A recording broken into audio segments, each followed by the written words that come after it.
नमस्कार दोस्तों, स्वागत है आपका अपने चैनल हिंदू पर टीवी पर। दोस्तों, आज हम आपको वैशाख महात्म्य का 11वां व 12वां अध्याय सुनाने जा रहे हैं। अगर आपने इससे पहले के वैशाख महात्म्य के अध्याय नहीं सुने हैं तो आप हमारे चैनल पर बनी प्लेलिस्ट वैशाख महात्म्य में जाकर सुन सकते हैं। वीडियो को शुरू करने से पहले वीडियो को लाइक करें और चैनल को सब्सक्राइब करें। वैशाख महात्म्य का 11वां अध्याय। तदंतर राजा मैथिल पूछने लगा, हे महाराज, वैशाख के जो धर्म आपने वर्णन किए हैं वह बड़े सुलभ है और उनसे विष्णु भगवान प्रसन्न होकर तत्काल अर्थ, धर्म, काम, मोक्ष प्रदान करते हैं। ऐसे वेद विहित धर्म संसार में ज्ञात नहीं है। यह क्या बात है, मुझसे कहिए।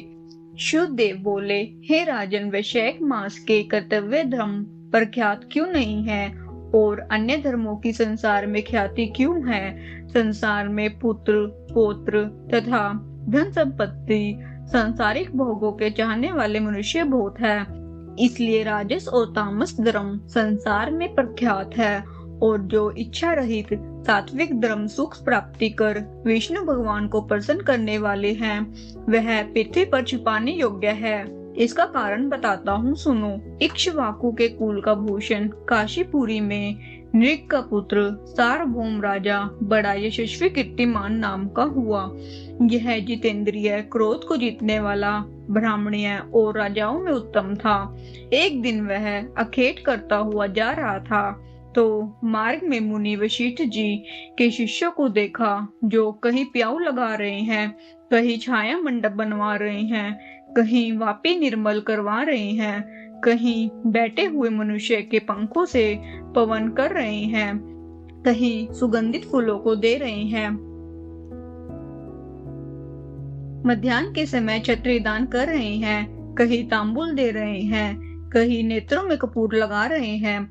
यह देखकर राजा ने पूछा कि तुम कौन हो और ये क्या कर रहे हो?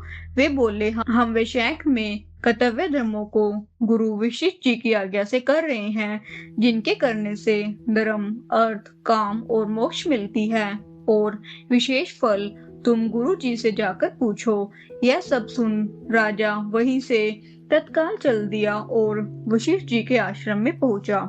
राजा गुरु वशिष्ठ जी को प्रणाम कर और वहां बैठकर कहने लगा कि हे मुनीश्वर, मैंने मार्ग में आपके शिष्य को शुभ कर्मों को करते देख उनसे पूछा कि यह क्या और क्यों, किस फल के निमित्त कर रहे हो। तब उन्होंने मुझे आपके पास भेजा है और कहा है, मैं बताने का अवकाश नहीं है, गुरु जी के पास जाओ। इसलिए मैं आपके पास आया हूँ कि आपसे इन धर्मों को सुनूं। वशिष्ठ जी प्रसन्न हो कहने लगे, हे राजन, वैशाख मास में प्रातः काल स्नान कर विष्णु भगवान का विधि पूर्वक प्रेम से पूजन कर दान करे और ब्राह्मणों की सेवा करे। ऐसा करने से जगन्नाथ भगवान प्रसन्न होते हैं। इसलिए तुम अपने राज्य में ही जहाँ जो कोई वैशाख धर्मों को ना करे उसे दंड दो। इस प्रकार वशिष्ठ जी से वैशाखो उक्त सब धर्म सुन भक्ति पूर्वक उनकी पूजा कर अपने घर चलाया और सभी धर्म कर देव निरंजन केशव भगवान में बड़ी प्रीति करने लगा। हाथी पर ढोल रखवाकर अपने राज्य में मुनादी करा दी कि 8 वर्ष से 80 वर्ष के वृद्ध पिता, पुत्र, भार्या या इष्ट मित्र कोई भी हो जो मेष की संक्रांति में सूर्योदय से पहले स्नान नहीं करेगा और वैश्य उक्त धर्मों का पालन नहीं करेगा, उसको चोर के समान दंड दे देश से निकाल दूंगा। गांव-गांव में धर्मोपदेशक ब्राह्मण नियुक्त कर दिए और धर्महीनों को दंड देने के लिए 10-10 सवार नियुक्त कर दिए। इस प्रकार इस चक्रवर्ती राजा के राज्य शासन से यह धर्म वृक्ष सब देशों में विस्तार पूर्वक फैल गया। जो मनुष्य परमात्मा से भी इस राजा के नगरों में मर जाते थे, उनको निसंदेह विष्णु लोक प्राप्त होता था और यमलोक नहीं जाते थे, जिससे चित्रगुप्त को लिखने के लिए कुछ काम न रहा। सभी पापी लोगों से नरक खाली हो गया। तब नारद जी धर्मराज के पास जाकर बोले, हे राजन, नरक में पहले जैसा हाहाकार शब्द अब सुनाई नहीं देते। खोटे कर्म करने वाले माया और दम से बड़े हुए पापी मनुष्य हमारे लोक में क्यों नहीं आते? और चित्रगुप्त भी हाथ पर हाथ धरे बैठे हैं, इसका क्या कारण है? धर्मराज बोले, हे नारद, आजकल पृथ्वी का राजा ऋषिकेश पुराण पुरुषोत्तम का बड़ा भक्त है। उसने अपने देश भर में मुनादी करा दी कि सब छोटे बड़े बूढ़े मेष की संक्रांति में वैशाख मास के धर्म का पालन करें। उल्लंघन करने पर दंड के भागी होंगे। जिसके भय से वहां की प्रजा के लोग वैशाख के धर्मों का पालन करते हैं। इस कारण उनका मेरे लोक में आने का मार्ग बंद हो गया है और सब ब्रह्मा इत्यादि पापों से छूटकर सीधे विष्णु पद को प्राप्त होते हैं। इसलिए मैं उस महाबली से युद्ध कर उसे मारूंगा। यदि वह मुझसे न मरेगा तो मैं ब्रह्मा के पास जा उनसे सब निवेदन कर स्वस्थ हो जाऊंगा। इस प्रकार नारद जी से सलाह कर मृत्यु, रोग, जरा आदि सेवकों तथा 50 कोटि यमदूतों को ले स्वयं यमराज दंत उठा, भैंसा पर चढ़ पृथ्वी पर आए और शीघ्र ही उस राजा की पुरी को घेर महाशंखनाद करने लगे। जब राजा ने यह सुना कि यम ने यह पुरी घेरी है, तब अत्यंत क्रोध कर अपनी सब सेना सजा नगर से बाहर आया। दोनों में घोर युद्ध हुआ। राजा ने यम की सारी सेना आदि को जीत कर क्षण भर में भगा दिया, जिससे क्रोध कर यमराज ने अपने अनेकों बाण चलाए और ढाल तलवार उठा राजा को मारने आया। तब राजा ने 3 बाणों से यमराज के धनुष, ढाल, तलवार आदि सब काट गिरा दिए और एक तीक्ष्ण बाण यमराज के मस्तक में मारा। तब यम ने क्रोध कर अपना दंड उठाया और उसको ब्रह्मास्त्र से अभिमंत्रित कर राजा के ऊपर छोड़ दिया। यह देख विष्णु भगवान ने अपने भक्त की रक्षा के लिए सुदर्शन चक्र छोड़ा, जो रण में आ ब्रह्मास्त्र का निवारण कर यम को मारने को उद्यत हुआ। तब राजा सुदर्शन चक्र को नमस्कार कर स्तुति करने लगे कि इस यम की रक्षा करिए। तब सुदर्शन चक्र राजा की स्तुति करने पर बैंकुट को चला गया और यम बहुत उदास हो ब्रह्मा जी के पास आया और जहाँ लोकपाल और दिक्पाल बैठे उपासना कर रहे थे, ने देखा चारों इतिहास पुराण शरीर धारण कर खड़े हैं। नदी, सरोवर मूर्तिमान विराजमान है। पीपल आदि सभी वृक्ष खड़े हैं। वापी, कुआं, तालाब और पर्वत सब मूर्तिमान है। दिन, रात, पक्ष, मास, कला, काष्ठा, निमेष, ऋतु, अयन, युग, संकल्प, विकल्प, निमेष, उन्मेष, ऋष, योग, करण, पूर्णिमा, अमावस्या, सुख, दुख, भय, लाभ, अलाभ, जय, अजय, सतोगुण, रजोगुण, तमोगुण, शांत, मूड, अतिपौर, प्राकृतिक विकार, कफ, वात, चित्त आदि सब चराचर मूर्तिवान सेवा में खड़े हैं।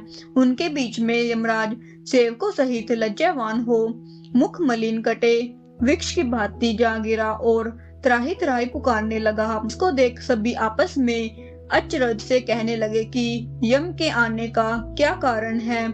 जिस यम को काम से क्षण भर में भी आकाश नहीं मिलता है, जिसके वस्त्र फट रहे हैं, चित्रगुप्त भी इसके पीछे पीछे ही आया है। यमराज कहने लगा, हे कमलासन, मेरी प्रतिष्ठा भंग हो गई, मुझे खूब पीटा है, मेरे वस्त्र आदि छीन लिए हैं, आपके होते हुए मेरी यह दुर्गति हुई।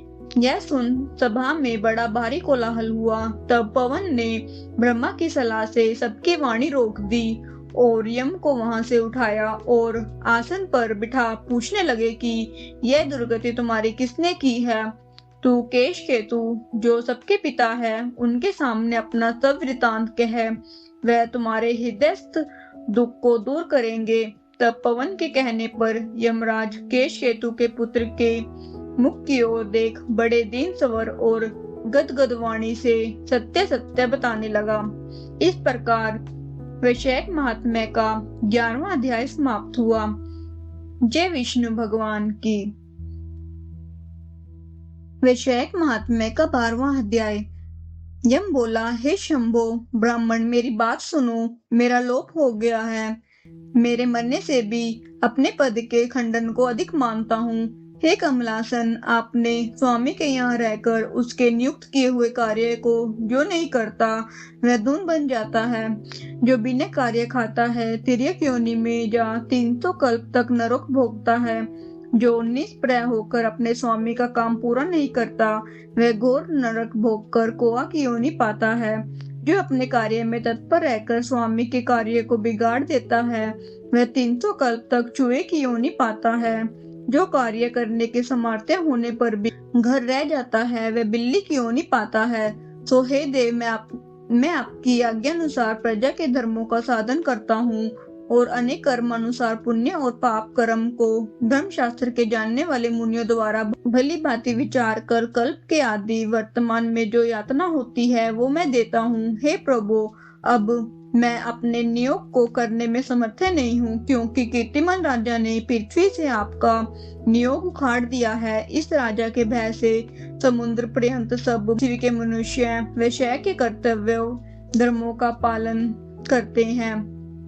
प्रजा ने सब पितृश्वरों की पूजा, अग्निष्टोम आदि यज्ञ, तीर्थों यज्ञ आदि सब शुभ कर्म, सांख्य योग, प्राणायाम करना, होम और स्वाध्याय का नाम लेना तक छोड़ दिया और अनेक प्रकार के पाप करने पर भी उनके वंश के, माता के वंश के, ससुर तक के वंश के 26 पीढ़ियों तक के पितृश्वर सब पापों से मुक्त होकर दिव्य देह धारण कर मेरा मार्ग छोड़ विष्णु लोक में हरि भगवान के पास चले जाते हैं। अतः अब इस काम पर मुझको रखने की आवश्यकता नहीं है। यह आपका दिया हुआ दंड और पट आपके चरणों में रखा है। हे ब्राह्मण, जो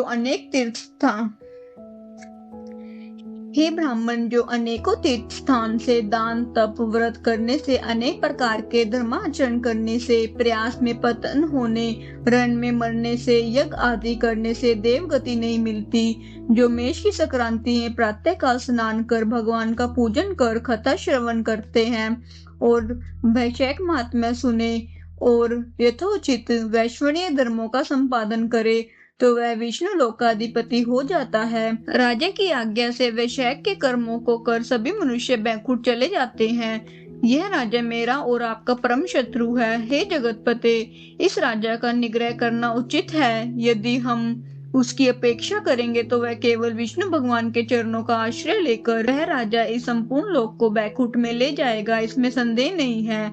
इस कीर्तिमान राजा ने मेरी लिपि दूर कर दी है, ऐसी किसी शास्त्री ने आज तक नहीं किया। हे प्रभु, पट मार्जन की बात तो पुराणों में भी नहीं सुनी। उस राजा के सिवाय भगवान में तत्पर ऐसा राजा कोई नहीं हुआ जिसने पट मार्जन की घोषणा कर दी और यमलोक में आने का मार्ग रोक दिया।